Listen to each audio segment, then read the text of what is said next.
ਸੁਖਨ ਸਨੇਹੀ। ਲੇਖਕ ਨਰਿੰਦਰ ਸਿੰਘ ਕਪੂਰ। ਭਾਗ ਤੀਜਾ। ਲੈਂਪ ਦੀ ਰੌਸ਼ਨੀ ਵਿੱਚ। ਸਾਡੀ ਸੂਝਦੀਆਂ ਅੱਖਾਂ ਲੈਂਪ ਵਾਲੇ ਜ਼ਮਾਨੇ ਵਿੱਚ ਖੁੱਲ੍ਹੀਆਂ ਸਨ। ਉਦੋਂ ਲੋਕਾਂ ਦੀ ਸ਼ਖਸੀਅਤ ਜਾਂ ਤਾਂ ਦੀਵੇ ਵਰਗੀ ਸੀ ਜਾਂ ਲੈਂਪ ਵਰਗੀ। ਸਾਡੀ ਮਾਂ ਦੱਸਦੀ ਸੀ ਕਿ ਲੈਂਪ ਹੈ ਤਾਂ ਦੀਵਾ ਹੀ ਸੀ, ਪਰ ਅੰਗਰੇਜ਼ਾਂ ਨੇ ਉਸ ਨੂੰ ਸ਼ੀਸ਼ੇ ਦਾ ਟੌਪ ਪਹਿਨਾ ਦਿੱਤਾ ਸੀ। ਲੈਂਪ ਕੇਵਲ ਲੈਂਪ ਹੀ ਨਹੀਂ ਸੀ, ਇਹ ਸਾਡੇ ਘਰ ਦਾ ਇੱਕ ਜੀਅ ਸੀ, ਜਿਹੜਾ ਸ਼ਾਮ ਵੇਲੇ ਉਜਾਗਰ ਹੁੰਦਾ ਸੀ।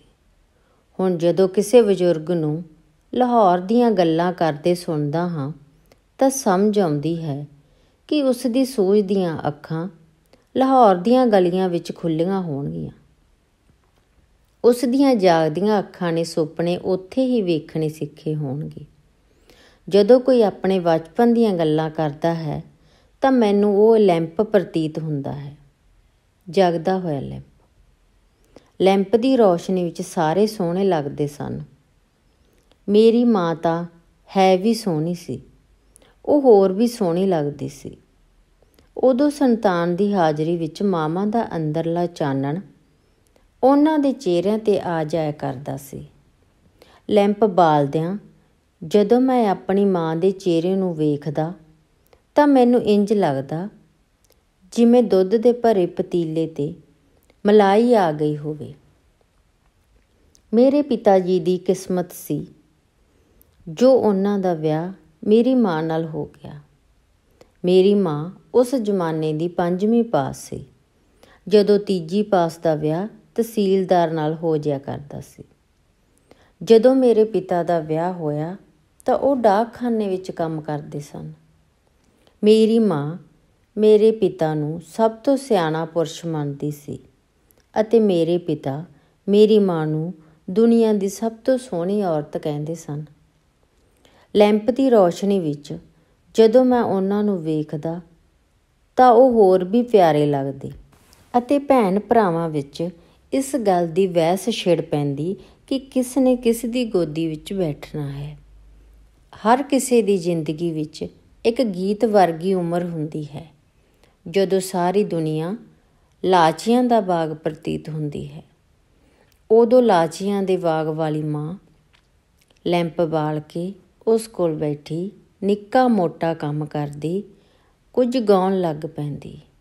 ਲੈਂਪ ਸ਼ਾਇਦ ਮੇਰੀ ਮਾਂ ਲਈ ਮਹਿਫਲ ਦੀ ਸ਼ਮ੍ਹਾ ਸੀ, ਜਿਸ ਵਿੱਚ ਉਸ ਨੂੰ ਦੁੱਧ ਉਤਾਰਨ ਵਾਂਗ ਗੀਤ ਅਤੇ ਕਵਿਤਾ ਉਤਰਦੀ ਸੀ। ਲੈਂਪ ਦੀ ਨਿੱਕੀ ਜਿਹੀ ਲਾਡ ਤੋਂ ਸਿੱਖਿਆ ਸੀ ਕਿ ਕਿਸੇ ਵੀ ਕੀਮਤ 'ਤੇ ਹੌਸਲਾ ਨਹੀਂ ਛੱਡਣਾ ਚਾਹੀਦਾ। ਹਰ ਹਨੇਰੀ ਅਤੇ ਝੱਖੜ ਵਿੱਚ ਲੈਂਪ ਵਾਂਗ ਬਲਦੇ ਰਹਿਣਾ ਚਾਹੀਦਾ ਹੈ। ਕਹਿੰਦੇ ਹਨ, ਜਦੋਂ ਧਰਤੀ 'ਤੇ ਪਹਿਲੀ ਵਾਰ ਸੂਰਜ ਡੁੱਬਣ ਲੱਗਿਆ ਤਾਂ ਉਸਨੇ ਕਿਹਾ, ਹਨੇਰੇ ਵਿੱਚ ਮੇਰੀ ਹਾਜ਼ਰੀ ਕੌਣ ਲਾਵੇਗਾ? ਦੀਵੇ ਨੇ ਨਿਰਮਾਣਤਾ ਨਾਲ ਕਿਹਾ, ਮੈਂ ਯਤਨ ਕਰਾਂਗਾ। ਕਹਿੰਦੇ ਹਨ, ਜਦੋਂ ਦੀਵਾ ਬੁਝਣ ਲੱਗਿਆ ਤਾਂ ਜੁਗਨੂ ਨੇ ਕਿਹਾ, ਤੇਰਾ ਸਫ਼ਰ ਮੈਂ ਜਾਰੀ ਰੱਖਾਂਗਾ। ਉਦੋਂ ਗਲੀਆਂ ਵਿੱਚ ਰੌਸ਼ਨੀ ਨਹੀਂ ਸੀ ਹੁੰਦੀ, ਇਸੇ ਕਰਕੇ ਭੂਤਾਂ ਪ੍ਰੇਤਾਂ ਦੀਆਂ ਕਹਾਣੀਆਂ ਵਧੇਰੇ ਪ੍ਰਚਲਿਤ ਸਨ। ਗੁਰਦੁਆਰੇ ਵਿੱਚ ਵੀ ਅਸੀਂ ਆਪਣਾ ਆਪਣਾ ਲੈਂਪ ਲੈ ਕੇ ਜਾਂਦੇ। ਉਦੋਂ ਗੁਰਦੁਆਰੇ ਵਿੱਚ ਮਾਵਾਂ ਤੋਂ ਇਲਾਵਾ ਬਹੁਤੇ ਬਾਬੇ ਹੀ ਆਇਆ ਕਰਦੇ ਸਨ, ਜਿਹੜੇ ਪਤਾਸਿਆਂ ਦਾ ਪ੍ਰਸ਼ਾਦ ਨਾਲ ਬੈਠੇ ਬੱਚਿਆਂ ਨੂੰ ਦੇ ਦਿੰਦੇ ਸਨ। ਅਸੀਂ ਆਪਣੇ ਆਪਣੇ ਬਾਬੇ ਮੱਲੇ ਹੋਏ ਸਨ। ਸਾਨੂੰ ਮੁਸ਼ਕਲ ਉਦੋਂ ਆਉਂਦੀ ਜਦੋਂ ਬੱਚੇ ਵੱਧ ਜਾਂਦੇ ਅਤੇ ਬਾਬੇ ਘੱਟ ਜਾਂਦੇ। ਸਾਨੂੰ ਕੀਰਤਨ ਦੀ ਹੋਕਾ ਹੀ ਕੋਈ ਸਮਝ ਨਹੀਂ ਸੀ ਪੈਂਦੀ।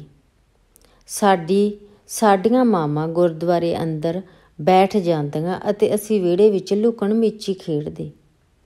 ਖੇਡਦਿਆਂ ਖੇਡਦਿਆਂ ਸਾਡੇ ਕੰਨ ਤੇਜ਼ ਪੜ੍ਹੇ ਜਾਣ ਵਾਲੇ ਆਨੰਦ ਸਾਹਿਬ ਦੀ ਉਡੀਕ ਕਰਦੇ ਅਤੇ ਆਨੰਦ ਸਾਹਿਬ ਸ਼ੁਰੂ ਹੁੰਦਿਆਂ ਹੀ ਅਸੀਂ ਅੰਤਾਂ ਦੇ ਸਾਊ ਬਣ ਕੇ ਆਪਣੇ ਆਪਣੇ ਬਾਬੇ ਦੇ ਕੋਲ ਬਹਿ ਜਾਂਦੇ।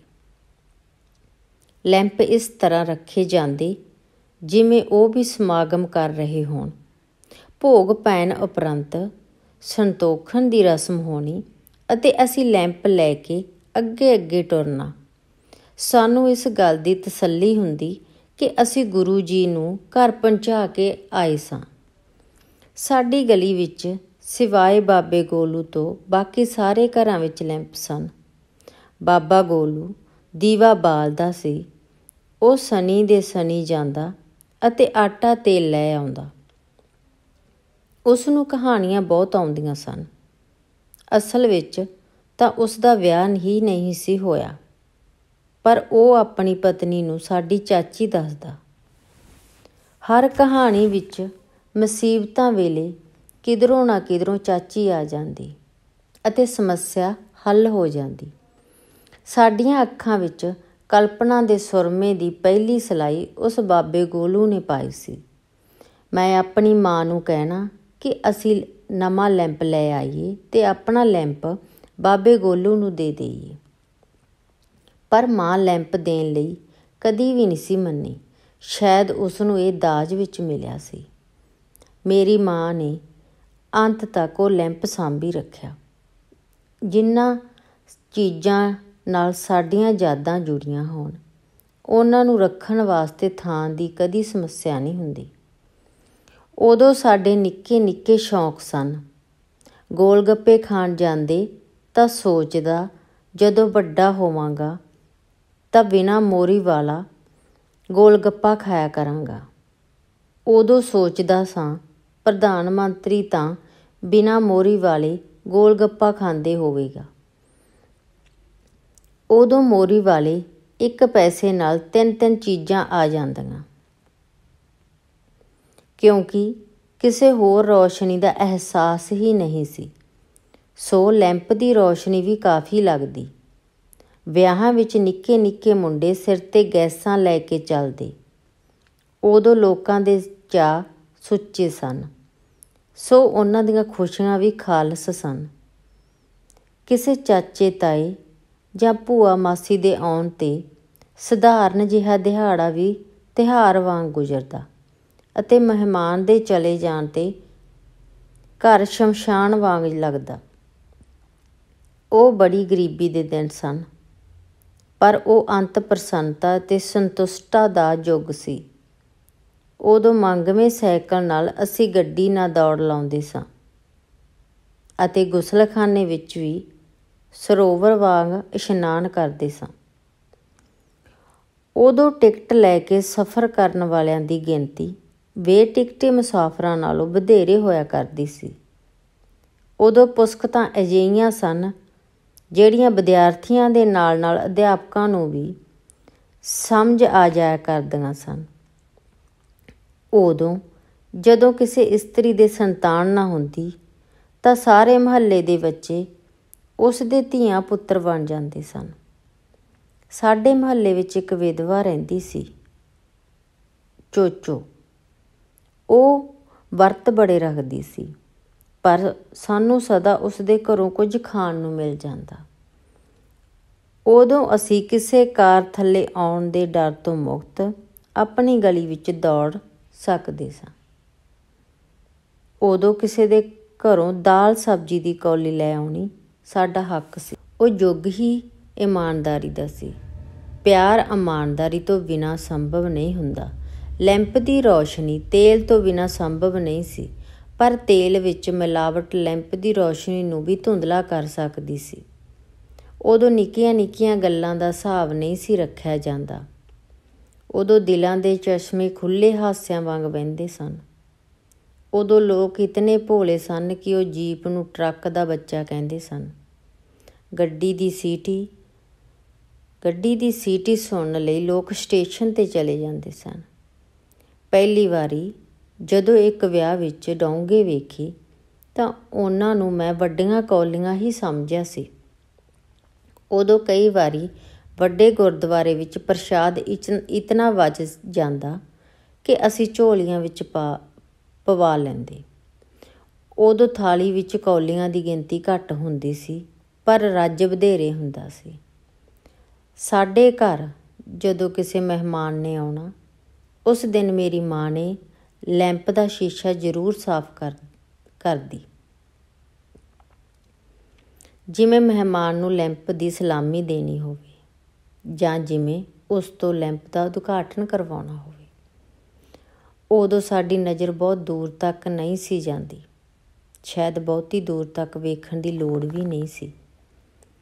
ਸਾਨੂੰ ਸਭ ਤੋਂ ਚੰਗਾ ਉਦੋਂ ਲੱਗਦਾ ਜਦੋਂ ਸਰਦੀਆਂ ਵਿੱਚ ਕਦੀ ਸ਼ਾਮ ਨੂੰ ਮੀਂਹ ਪੈ ਰਿਹਾ ਹੁੰਦਾ। ਅਸੀਂ ਸਾਰੇ ਬੂਹੇ ਬਾਰੀਆਂ ਬੰਦ ਕਰਕੇ ਖੇਸ ਵਿਛਾ ਕੇ ਬਹਿ ਜਾਂਦੇ ਅਤੇ ਪਕੌੜੇ ਜਾਂ ਕਿਸੇ ਹੋਰ ਚੀਜ਼ ਦੇ ਤਲਣ ਜਾਂ ਤਵੇ ਉੱਤੇ ਕੁਝ ਪੱਕਣ ਦੀ ਉਡੀਕ ਕਰਦੇ ਕਰਦੇ ਹਰ ਕਿਸੇ ਦੀ ਵਾਰੀ ਬੰਨ੍ਹ ਲੈਂਦੇ। ਅਸੀਂ ਭੁੱਲ ਹੀ ਜਾਂਦੇ ਕਿ ਮਾਂ ਨੇ ਵੀ ਕੁਝ ਖਾਣਾ ਹੈ। ਲੈਂਪ ਦੀ ਰੌਸ਼ਨੀ ਵਿੱਚ ਮਾਂ ਕਹਾਣੀਆਂ ਸੁਣਾਉਂਦੀ। ਉਸ ਦੀ ਹਰ ਕਹਾਣੀ ਵਿੱਚ ਕੋਈ ਕਿਲ੍ਹਾ ਹੁੰਦਾ ਜਿਸ ਵਿੱਚ ਜ਼ਾਲਮ ਰਾਜਾ ਰਹਿ ਰਿਹਾ ਹੁੰਦਾ ਸੀ। ਰਾਜਾ ਆਪਣੀਆਂ ਰਾਣੀਆਂ ਨਾਲ ਵਧੀਕੀਆਂ ਕਰਦਾ ਸੀ ਅਤੇ ਪਰਜਾ ਉੱਤੇ ਜ਼ੁਲਮ। ਮਗਰੋਂ ਜਾ ਕੇ ਪਤਾ ਲੱਗਿਆ ਕਿ ਪੰਜਾਬੀ ਸਾਹਿਤ ਅਤੇ ਸੱਭਿਆਚਾਰ ਵਿੱਚ ਰਾਜੇ ਦੀ ਸਦਾ ਨਿੰਦਾ ਹੀ ਹੋਈ ਹੈ। ਸੋਚਦਾ ਹਾਂ ਰਾਜੇ ਜ਼ਬਰ ਨਹੀਂ ਹੁੰਦੇ ਹੋਣਗੇ ਜਦੋਂ ਜਾਬਰ ਹੀ ਰਾਜੇ ਬਣ ਜਾਂਦੇ ਹੋਣਗੇ। ਉਹਨਾਂ ਮਹਿਲਾਂ ਵਿੱਚ ਲੰਬੀਆਂ ਜੀਬਾਂ ਵਾਲੀਆਂ ਤਲਵਾਰਾਂ ਵਰਗੀਆਂ ਮਿਸਾਲਾਂ ਜਲਦੀਆਂ ਹੋਣਗੀਆਂ ਜਿਨ੍ਹਾਂ ਦੀ ਰੌਸ਼ਨੀ ਵਿੱਚ ਸਭ ਕੁਝ ਬੜਾ ਭਿਆਨਕ ਪ੍ਰਤੀਤ ਹੁੰਦਾ ਹੋਵੇਗਾ। ਮਹਿਲਾਂ ਵਿੱਚ ਮਿੱਠੇ ਅਤੇ ਮੱਠੇ ਸੁਭਾਅ ਵਾਲੇ ਲੈਂਪ ਨਹੀਂ ਬਲਦੇ ਹੋਣਗੇ। ਲੈਂਪ ਮੈਨੂੰ ਮਰਦ ਵਾਂਗ ਪ੍ਰਤੀਤ ਹੁੰਦਾ ਅਤੇ ਮੋਮਬੱਤੀ ਇਸਤਰੀ ਲੱਗਦੀ। ਲੈਂਪ ਵਿੱਚ ਬਲਦੀ ਲਾਟ ਮੈਨੂੰ ਕਿਸੇ ਮਹਾਂਪੁਰਸ਼ ਦੇ ਚਿਹਰੇ ਵਾਂਗ ਲੱਗਦੀ। ਲੈਂਪ ਦੀ ਰੌਸ਼ਨੀ ਵਿੱਚ ਸਾਡੀ ਮਾਂ ਸਵਾਟਰ ਬੁਣਦੀ ਅਤੇ ਉਸ ਦੀਆਂ ਉਂਗਲੀਆਂ ਨੂੰ ਨਿੱਕਾ ਨਿੱਕਾ ਨਾਚ ਕਰਦੇ ਅਸੀਂ ਵੇਖਦੇ। ਜਦੋਂ ਇੱਕ ਸਿਲਾਈ ਖਤਮ ਹੋ ਜਾਂਦੀ ਤਾਂ ਮਾਂ ਖਾਲੀ ਸਿਲਾਈ ਨੂੰ ਇੰਝ ਘੁਮਾਉਂਦੀ ਜਿਵੇਂ ਜਾਦੂਗਰ ਆਪਣੀ ਛੜੀ ਨੂੰ ਘੁਮਾਉਂਦਾ ਹੈ। ਹੁਣ ਸੋਚਦਾ ਹਾਂ ਕਿ ਕਿਸੇ ਇਸਤਰੀ ਵੱਲੋਂ ਕਿਸੇ ਪੁਰਸ਼ ਨੂੰ ਸਭ ਤੋਂ ਵਧੀਆ ਸੁਗਾਤ ਆਪਣੇ ਹੱਥਾਂ ਨਾਲ ਬੁਣਿਆ ਸਵਾਟਰ ਹੈ। ਮਹੱਲੇ ਵਿੱਚ ਸਾਡੀ ਸਭ ਤੋਂ ਸਾਂਝੀ ਭਾਬੀ ਨੇ ਮੈਨੂੰ ਅਜਿਹਾ ਇੱਕ ਸਵਾਟਰ ਦਿੱਤਾ ਸੀ ਜਿਹੜਾ ਹੁਣ ਵੀ ਮੇਰੇ ਕੋਲ ਹੈ। ਜਦੋਂ ਉਹ ਬਿਮਾਰ ਪਈ ਤਾਂ ਕਿਸੇ ਨੂੰ ਦੱਸੇ ਬਿਨਾਂ ਮੈਂ ਉਸ ਲਈ ਜਦੋਂ ਖੂਨ ਦਿੱਤਾ ਤਾਂ ਅੰਤਮ ਦੀ ਤਸੱਲੀ ਮਿਲੀ। ਸਵਾਟਰ ਅਜਿਹੀ ਸੁਗਾਤ ਹੈ ਜਿਸ ਦੇ ਹਰ ਕੁੰਡੇ 'ਤੇ ਜਿਵੇਂ ਕਿਸੇ ਨੇ ਸਿਲਾਈ ਨਾਲ ਅਦਿੱਖ ਦਸਤਕ ਕੀਤੇ ਹੋਣ। ਲੈਂਪ ਦੀ ਰੌਸ਼ਨੀ ਵਿੱਚ ਬਣਾਈ ਸਵਾਟਰ ਰੌਸ਼ਨੀ ਦਾ ਛੱਤਾ ਪ੍ਰਤੀਤ ਹੁੰਦੀ ਰਹੀ। ਲੈਂਪ ਦੀ ਰੌਸ਼ਨੀ ਵਿੱਚ ਮਾਂ ਸਾਡੀਆਂ ਕਮੀਜ਼ਾਂ ਦੇ ਟੁੱਟੇ ਬਟਨ ਵੀ ਲਾਉਂਦੀ। ਉਸ ਕੋਲ ਕਿੰਨਾ ਹੀ ਨਿੱਕਾ ਮੋਟਾ ਕੰਮ ਅਜਿਹਾ ਹੁੰਦਾ ਸੀ ਜਿਹੜਾ ਉਹ ਲੈਂਪ ਦੀ ਰੌਸ਼ਨੀ ਵਿੱਚ ਕਰਨ ਵਾਸਤੇ ਰੱਖ ਲੈਂਦੀ ਸੀ। ਜਦੋਂ ਕਿਸੇ ਮਹਿਮਾਨ ਨੇ ਸਾਡੇ ਘਰ ਠਹਿਰਨਾ ਅਸੀਂ ਲੈਂਪ ਜਗਦਾ ਰੱਖਣਾ। ਉਸ ਦੀ ਲਾਟ ਨੀਵੀਂ ਕਰ ਦੇਣੀ ਪਰ ਬੁਝਾਉਣਾ ਨਾ, ਜਿਵੇਂ ਮਹਿਮਾਨ ਦੀ ਸ਼ਾਨ ਵਿੱਚ ਅਸੀਂ ਅਮਰ ਜੋਤੀ ਵਾਲੀ ਹੋਵੇ। ਰਾਤ ਪੈਣ ਉੱਤੇ ਲੈਂਪ ਦੇ ਚਾਨਣੇ ਵਿੱਚ ਅਸੀਂ ਕੰਧਾਂ ਉੱਤੇ ਕਿੰਨੇ ਹੀ ਪਰਛਾਵੇਂ ਬਣਾਉਂਦੇ। ਇਹ ਸਾਡਾ ਫਿਲਮ ਸ਼ੋਅ ਹੋਇਆ ਕਰਦਾ ਸੀ। ਅਸੀਂ ਆਪ ਹੀ ਅਦਾਕਾਰ ਹੁੰਦੇ ਅਤੇ ਪਰਛਾਵਿਆਂ ਨੂੰ ਅਸੀਂ ਮਨ ਚਾਹੇ ਅਰਥ ਦਿੰਦੇ। ਆਪਣੀ ਛੋਟੀ ਭੈਣ ਨੂੰ ਇਹਨਾਂ ਪਰਛਾਵਿਆਂ ਨਾਲ ਡਰਾਉਂਦੇ ਅਤੇ ਉਹ ਮੈਨੂੰ ਮਨਵਾਉਣ ਲਈ ਕਹਿ ਦਿੰਦੀ, ਤੂੰ ਮੇਰੀ ਵੱਡੀ ਸਲੇਟੀ ਲੈ ਲਵੀਂ। ਉਸ ਦੀ ਸਭ ਤੋਂ ਵੱਡੀ ਸਲੇਟੀ ਉਸ ਦੀ ਚੀਚੀ ਨਾਲੋਂ ਵੀ ਛੋਟੀ ਹੁੰਦੀ, ਪਰ ਉਸ ਦੀ ਤਲੀ ਜਿੰਨੀ ਛੋਟੀ ਦੁਨੀਆ ਵਿੱਚ ਸਲੇਟੀ ਨੂੰ ਕੁਰਬਾਨ ਕਰਨਾ ਕਿਸੇ ਮਲਕਾ ਵੱਲੋਂ ਆਪਣਾ ਹਾਰ ਨਿਛਾਵਰ ਕਰਨ ਵਾਲੀ ਗੱਲ ਸੀ। ਲੈਂਪ ਦੇ ਉੱਤੇ ਮੋਰੀਆਂ ਵਿੱਚੋਂ ਆ ਰਹੀ ਨਿੱਘੀ ਨਿੱਘੀ ਬੁੱਲ੍ਹਾਂ ਦੇ ਸੇਕ ਵਰਗੀ ਹਵਾ ਉੱਤੇ ਅਸੀਂ ਕੋਈ ਕੌਲੀ ਵਿੱਚ ਗੁੜ ਪਾ ਕੇ ਰੱਖ ਦਿੰਦੇ। ਇਹ ਸਾਡਾ ਟਾਫੀਆਂ ਬਣਾਉਣ ਦਾ ਕਾਰਖਾਨਾ ਹੁੰਦਾ ਸੀ। ਸ਼ਾਇਦ ਉਦੋਂ ਸਬਰ ਵੱਡੇ ਸਨ ਜਾਂ ਦਿਲਾਂ ਵਿੱਚ ਪਿਆਰ ਹੀ ਬੜਾ ਸੀ, ਤਾਂ ਹੀ ਨਿੱਕੀਆਂ ਨਿੱਕੀਆਂ ਚੀਜ਼ਾਂ ਵਿੱਚੋਂ ਖੁਸ਼ੀ ਮਿਲਦੀ ਸੀ। ਚਾਨਣੀਆਂ ਰਾਤਾਂ ਵਿੱਚ ਲੈਂਪ ਨੂੰ ਬਹੁਤੀ ਦੇਰ ਤੱਕ ਨਹੀਂ ਸੀ ਬਾਲਿਆ ਜਾਂਦਾ। ਉਦੋਂ ਛੱਤ ਉੱਤੇ ਪਹੁੰਚਣ ਦੀ ਕਾਹਲ ਹੁੰਦੀ ਸੀ ਅਤੇ ਦੇਰ ਰਾਤ ਤੱਕ ਚੰਨ ਸਾਡੀਆਂ ਕਹਾਣੀਆਂ ਦਾ ਨਾਇਕ ਹੁੰਦਾ ਸੀ। ਜਦੋਂ ਬੱਦਲ ਹੋਣੇ ਤਾਂ ਚੰਨ ਦਾ ਬੱਦਲਾਂ ਵਿੱਚੋਂ ਲੁਕ ਛੁਪ ਜਾਣਾ ਅਤੇ ਕੁਝ ਚਿਰ ਮਗਰੋਂ ਝਾਤ ਮਾਰਨਾ ਸਾਨੂੰ ਇੱਕ ਖੇਡ ਲੱਗਦਾ। ਸਾਡੇ ਵਿੱਚ ਬਹਿਸ ਹੋਣੀ ਕਿ ਚਰਖਾ ਕੱਤਣ ਵਾਲੀ ਮਾਈ ਕਿੱਥੇ ਹੈ ਅਤੇ ਉਸ ਦਾ ਚਰਖਾ ਕਿੱਥੇ ਹੈ। ਨਿਰਸੰਦੇਹ ਇਹ ਸਾਡੀ ਅਗਿਆਨਤਾ ਦਾ ਯੁੱਗ ਸੀ। ਸ਼ਾਇਦ ਇਸੇ ਕਰਕੇ ਸਾਨੂੰ ਰੰਗਲੇ ਸੁਪਨੇ ਵਧੇਰੇ ਆਉਂਦੇ ਸਨ। ਚੰਨ ਦੀਆਂ ਗੱਲਾਂ ਕਰਦਿਆਂ ਕਰਦਿਆਂ ਨੀਂਦਰ ਨਾਲ ਸਾਡੀਆਂ ਅੱਖਾਂ ਭਰੀਆਂ ਹੋ ਜਾਂਦੀਆਂ ਅਤੇ ਸੁਪਨਿਆਂ ਨਾਲ ਪੀਚੋ ਖੇਡਦੇ। ਘਰ ਵਿੱਚ ਲੈਂਪ ਆਪਣੀ ਸ਼ਖਸੀਅਤ ਸੀ। ਜਗਦਾ ਹੋਇਆ ਉਹ ਰੌਸ਼ਨੀ ਦਾ ਕਰਮ ਮੰਡਲ ਪ੍ਰਤੀਤ ਹੁੰਦਾ। ਕਦੀ ਉਹ ਸ਼ੀਸ਼ੇ ਦੀ ਜੇਲ੍ਹ ਵਿੱਚ ਕੈਦ ਲਾਟ ਪ੍ਰਤੀਤ ਹੁੰਦਾ। ਦਿਨ ਵੇਲੇ ਲੈਂਪ ਉਦਾਸ ਜਿਹਾ ਲੱਗਦਾ, ਬੁਝਿਆ ਬੁਝਿਆ, ਰੁੱਸਿਆ ਰੁੱਸਿਆ। ਉਦੋਂ ਸਾਧਨ ਘੱਟ ਸਨ ਪਰ ਸਾਧਨਾ ਵਧੇਰੇ ਸੀ। ਉਦੋਂ ਮਜਬੂਰੀਆਂ ਵਧੇਰੇ ਸਨ, ਮਿਹਨਤ ਵਧੇਰੇ ਕਰਨੀ ਪੈਂਦੀ ਸੀ। ਮਿਹਨਤ ਵਧੇਰੇ ਕਰਨੀ ਪੈਂਦੀ ਹੀ ਨਹੀਂ ਸੀ, ਚੰਗੀ ਵੀ ਲੱਗਦੀ ਸੀ। ਮਜਬੂਰੀਆਂ ਬਸ ਹੀ ਸਾਨੂੰ ਦੋਵੇਂ ਭਰਾਵਾਂ ਨੂੰ ਨਿੱਕੀ ਉਮਰ ਵਿੱਚ ਅਨੇਕਾਂ ਕੰਮ ਕਰਨੇ ਪਏ।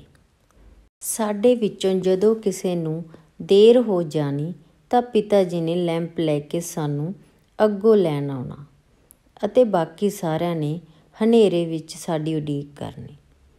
ਇਸ ਹਾਲਤ ਵਿੱਚ ਕਈ ਵਾਰੀ ਦੀਵਾਲੀ ਦਾ ਬਚਿਆ ਕੋਈ ਦੀਵਾ ਹੀ ਬਾਲ ਲਿਆ ਜਾਂਦਾ। ਦੇਰ ਨਾਲ ਆਉਣ ਕਰਕੇ ਬਾਕੀ ਸਾਰਿਆਂ ਨੇ ਰੋਟੀ ਖਾ ਲਈ ਹੁੰਦੀ ਅਤੇ ਸਾਨੂੰ ਸਾਡੀਆਂ ਥਾਲੀਆਂ ਦੇ ਨੇੜੇ ਲੈਂਪ ਰੱਖਿਆ ਜਾਂਦਾ ਤਾਂ ਸੂਰਜ ਦੇ ਗੁਆਂਢ ਵਿੱਚ ਬੈਠੇ ਹੋਣ ਦਾ ਅਹਿਸਾਸ ਹੁੰਦਾ। ਲੈਂਪ ਦੀ ਰੌਸ਼ਨੀ ਵਿੱਚ ਸਕੂਲ ਦੀਆਂ ਕਿਤਾਬਾਂ ਨੂੰ ਅਸੀਂ ਪੋਥੀਆਂ ਵਾਂਗ ਪੜ੍ਹਦੇ, ਉੱਚਾ ਉੱਚਾ ਬੋਲ ਬੋਲ ਕੇ।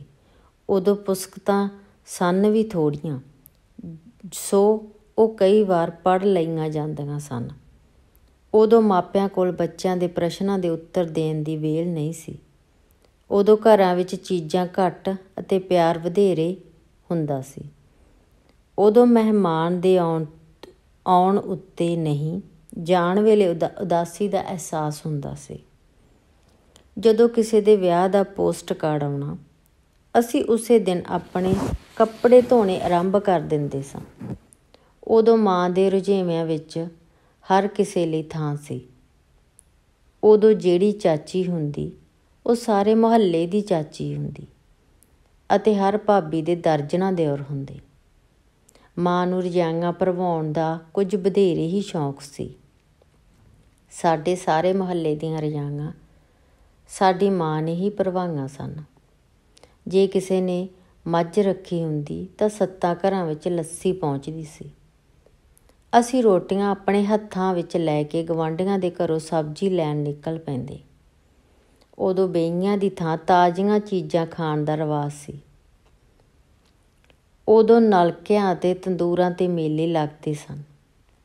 ਉਦੋਂ ਦੇਸ਼ ਵੰਡ ਤੋਂ ਉਪਜੇ ਉਜਾੜੇ ਕਾਰਨ ਹਰੇਕ ਵਿੱਚ ਅਪਾਨਤ ਸੀ। ਉਦੋਂ ਕੱਪੜੇ ਲਾਹ ਕੇ ਵੀ ਨੰਗੇ ਹੋਣ ਦਾ ਅਹਿਸਾਸ ਨਹੀਂ ਹੁੰਦਾ ਸੀ। ਉਦੋਂ ਲੋਕਾਂ ਦੀ ਨਜ਼ਰ ਵਿੱਚ ਸ਼ਰਮ ਸੀ। ਉਦੋਂ ਖੂਨ ਦੀ ਥਾਂ ਕੁਝ ਦੇਣ ਦੀ ਫਿਰਤੀ ਬਲਵਾਨ ਸੀ। ਉਦੋਂ ਲੋਕਾਂ ਦਾ ਸੁਭਾਅ ਲੈਂਪ ਵਰਗਾ ਸੀ, ਆਲੇ ਦੁਆਲੇ ਨੂੰ ਰੁਸ਼ਨਾਉਣ ਵਾਲਾ। ਉਦੋਂ ਆਪਣੇ ਆਪ ਨੂੰ ਸਵੀਕਾਰ ਕਰਨ ਦਾ, ਖਤਰਾ ਸਹੇੜਨ ਦੀ ਦਲੇਰੀ ਸੀ। ਉਦੋਂ ਦੂਜਿਆਂ ਦੇ ਬਰਾਬਰ ਉੱਚੇ ਉੱਠਣ ਦਾ ਸ਼ੌਂਕ ਸੀ। ਦੂਜਿਆਂ ਨੂੰ ਡੇਗ ਕੇ ਆਪਣੇ ਬਰਾਬਰ ਕਰਨ ਦਾ ਤਰੀਕਾ ਅਜੇ ਕਿਸੇ ਨੇ ਨਹੀਂ ਸੀ ਸਿੱਖਿਆ। ਉਦੋਂ ਲੋਕ ਆਪਣੇ ਆਪ ਨਾਲ ਪ੍ਰਸੰਨ ਸਨ। ਉਦੋਂ ਅਸਹਿਮਤ ਹੋਣ ਦੀ ਥਾਂ ਵਧੇਰੇ ਯਤਨ ਸਹਿਮਤ ਹੋਣ ਦਾ ਕੀਤਾ ਜਾਂਦਾ ਸੀ। ਜਦੋਂ ਮੇਰੀ ਮਾਂ ਦਾ ਰਿਸ਼ਤਾ ਆਇਆ ਤਾਂ ਮੇਰੇ ਪਿਤਾ ਅਤੇ ਤਾਇਆ ਜੀ ਸੁੱਤੇ ਹੋਏ ਸਨ। ਦਾਦਾ ਜੀ ਨੇ ਮਾਮਾ ਜੀ ਨੂੰ ਕਿਹਾ, ਜਾਓ ਆਵਾਜ਼ ਮਾਰੋ, ਜਿਹੜਾ ਪਹਿਲਾਂ ਜਾਗ ਪਿਆ ਉਸੇ ਨਾਲ ਰਿਸ਼ਤਾ ਪੱਕਾ ਕਰ ਲਵਾਂਗੇ। ਮੇਰੇ ਪਿਤਾ ਘੋੜੇ ਹੀ ਨਹੀਂ ਸਗੋਂ ਸਭ ਕੁਝ ਵੇਚ ਕੇ ਸੌਂਦੇ ਸਨ। ਪਰ ਉਸ ਕਿਸਮਤ ਦੀ ਘੜੀ ਵਿੱਚ ਮੇਰੇ ਤਾਇਆ ਜੀ ਸੁੱਤੇ ਰਹੇ ਅਤੇ ਪਿਤਾ ਜੀ ਜਾਗ ਪਏ। ਇਵੇਂ ਸਾਡੀ ਬਣਨ ਵਾਲੀ ਤਾਈ ਸਾਡੀ ਮਾਂ ਬਣ ਗਈ। ਉਦੋਂ ਵਾਅਦੇ ਪੂਰੇ ਕਰਨ ਵਾਸਤੇ ਕੀਤੇ ਜਾਂਦੇ ਸਨ, ਮੁੱਕਰਨ ਵਾਸਤੇ ਨਹੀਂ। ਮੇਰੇ ਮਾਤਾ ਪਿਤਾ ਦਾ ਸੁਭਾਅ ਵੱਖਰਾ ਵੱਖਰਾ ਸੀ। ਮਾਂ ਚੰਗਾ ਜੀਵਨ ਜਿਉਣ, ਸਾਫ ਸੁਥਰਾ ਪਹਿਨਣ ਅਤੇ ਚੰਗਾ ਖਾਣ ਖਵਾਉਣ ਵਾਲੀ ਸੀ, ਜਦੋਂ ਕਿ ਪਿਤਾ ਸਰਲ, ਸਾਊ, ਸਿੱਧੇ ਅਤੇ ਸਹਿਮੇ ਸੁਭਾਅ ਵਾਲੇ ਸਨ। ਪਰ ਪਿਤਾ ਨੂੰ ਮਾਂ ਦੀਆਂ ਪਕਾਈਆਂ ਰੋਟੀਆਂ ਨਾਲ ਹੀ ਰੱਜ ਆਉਂਦਾ ਸੀ। ਉਹਨਾਂ ਦੇ ਸੁਭਾਅ ਵੱਖਰੇ ਸਨ, ਉਹਨਾਂ ਦੀ ਸੋਚ ਵੱਖਰੀ ਸੀ, ਪਰ ਇੱਕ ਦੂਜੇ ਬਿਨਾਂ ਉਹ ਆਪਣੇ ਆਪ ਨੂੰ ਅਧੂਰਾ ਸਮਝਦੇ ਸਨ।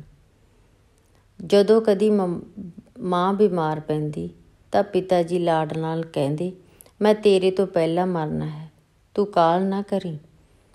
ਮੇਰੇ ਪਿਤਾ ਨੇ ਨਵੇਂ ਦੰਦ ਲਵਾਉਣ ਦੀ ਤਜਵੀਜ਼ ਇਹ ਕਹਿ ਕੇ ਰੱਦ ਕਰ ਦਿੱਤੀ ਸੀ ਕਿ ਰੱਬ ਨਾਲ ਧੋਖਾ ਨਹੀਂ ਕਰਨਾ।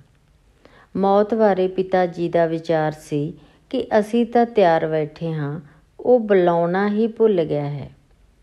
ਉਹ ਕਿਹਾ ਕਰਦੇ ਸਨ, ਮੇਰੀ ਆਤਮਾ ਦੀ ਸ਼ਾਂਤੀ ਵਾਸਤੇ ਕਿਸੇ ਅਰਦਾਸ ਦੀ ਲੋੜ ਨਹੀਂ, ਮੇਰੀ ਆਤਮਾ ਸ਼ਾਂਤ ਹੈ। ਮੇਰੇ ਪਿਤਾ ਵਿੱਚ ਮਹਾਨ ਬਣਨ ਦੀ ਉੱਕਾ ਹੀ ਕੋਈ ਇੱਛਾ ਨਹੀਂ ਸੀ। ਉਹ ਸਧਾਰਨ ਵਿਅਕਤੀ ਬਣੇ ਰਹਿਣਾ ਚਾਹੁੰਦੇ ਸਨ। ਆਪਣੀ ਲੈਂਪ ਦੀ ਰੌਸ਼ਨੀ ਵਾਲੀ ਨਿੱਕੀ ਜਿਹੀ ਦੁਨੀਆ ਵਿੱਚ ਉਹ ਪ੍ਰਸੰਨ ਹੀ ਨਹੀਂ ਸਨ, ਅਤੀ ਪ੍ਰਸੰਨ ਸਨ। ਉਹਨਾਂ ਨੇ ਆਪਣੇ ਵਿਹਾਰ ਨਾਲ ਸਿੱਧ ਕੀਤਾ ਸੀ ਕਿ ਪ੍ਰਸੰਨਤਾ ਵੱਖਰੇਵਿਆਂ ਨੂੰ ਬਰਦਾਸ਼ਤ ਕਰਨ ਵਿੱਚ, ਉਹ ਸਧਾਰਨ ਬਣੇ ਰਹਿਣ ਵਿੱਚ ਹੈ, ਦੂਜਿਆਂ ਨੂੰ ਜਿਵੇਂ ਵੀ ਉਹ ਹਨ ਸਵੀਕਾਰ ਕਰਨ ਵਿੱਚ ਹੈ। ਉਦੋਂ ਲੋਕਾਂ ਦੀ ਉਦਾਸੀ ਵਿੱਚ ਵੀ ਰੌਣਕ ਹੁੰਦੀ ਸੀ। ਉਦੋਂ ਗੱਡੀ ਦਾ ਮੂੰਹ ਉੱਤਰ ਵੱਲ ਅਤੇ ਸਵਾਰੀਆਂ ਦੇ ਮੂੰਹ ਦੱਖਣ ਵੱਲ ਨਹੀਂ ਸਨ ਹੁੰਦੇ। ਉਦੋਂ ਅਜਨਬੀਆਂ ਨੂੰ ਵੀ ਆਪਣੇ ਸਮਝਿਆ ਜਾਂਦਾ ਸੀ। ਲੈਂਪ ਦੀ ਰੌਸ਼ਨੀ ਵਿੱਚ ਗੱਲਾਂ ਕੀਤੀਆਂ ਜਾਂਦੀਆਂ ਸਨ, ਬਹਿਸ ਨਹੀਂ। ਉਦੋਂ ਜਿਹੜੀ ਗੱਲ ਚੱਲ ਪੈਂਦੀ ਉਸ ਬਾਰੇ ਗੱਲਾਂ ਹੋਣ ਲੱਗ ਪੈਂਦੀਆਂ ਸਨ। ਉਦੋਂ ਬੱਚੇ ਇਹ ਨਹੀਂ ਸਨ ਸੋਚਦੇ ਕਿ ਮਾਪਿਆਂ ਨੂੰ ਬੁੱਧੂ ਕਿਵੇਂ ਬਣਾਈਏ। ਉਦੋਂ ਭੁੱਖ ਪਹਿਲਾਂ ਲੱਗਦੀ ਸੀ ਅਤੇ ਰੋਟੀ ਮਗਰੋਂ ਪੱਕਦੀ ਸੀ। ਉਦੋਂ ਸ਼ੋਰ ਅਤੇ ਸੰਗੀਤ ਵਿਚਕਾਰ ਅੰਤਰ ਕਾਇਮ ਸੀ। ਉਦੋਂ ਕਵੀ ਵਧੇਰੇ ਅਤੇ ਗੱਤਕੇਬਾਜ਼ ਘੱਟ ਸਨ। ਉਦੋਂ ਕਾਠੀ ਮਾਰੇ ਜਾਣ ਦੇ ਡਰ ਤੋਂ ਬਿਨਾਂ ਪਤੰਗ ਉਡਾਇਆ ਜਾਂਦਾ ਸੀ। ਉਦੋਂ ਸਰਦੀਆਂ ਵਿੱਚ ਕੰਬਲ ਦੀ ਬੁੱਕਲ ਸਰਦੀ ਤੋਂ ਬਚਣ ਲਈ ਹੀ ਮਾਰੀ ਜਾਂਦੀ ਸੀ, ਪਿਸਤੌਲ ਜਾਂ ਬੰਦੂਕ ਛੁਪਾਉਣ ਲਈ ਨਹੀਂ। ਉਦੋਂ ਕਿਸੇ ਦੇ ਆਉਣ 'ਤੇ ਨੌਕਰ ਮਾਲਕ ਨੂੰ ਪੁੱਛਦਾ ਨਹੀਂ ਸੀ ਕਿ ਉਹ ਘਰ ਹੈ ਕਿ ਨਹੀਂ। ਉਦੋਂ ਸਾਹਮਣੇ ਜਾਂ ਕਿ ਪਿੱਠ ਪਿੱਛੇ ਵੀ ਗਾਲਾਂ ਕੱਢਣ ਦਾ ਰਿਵਾਜ਼ ਨਹੀਂ ਸੀ।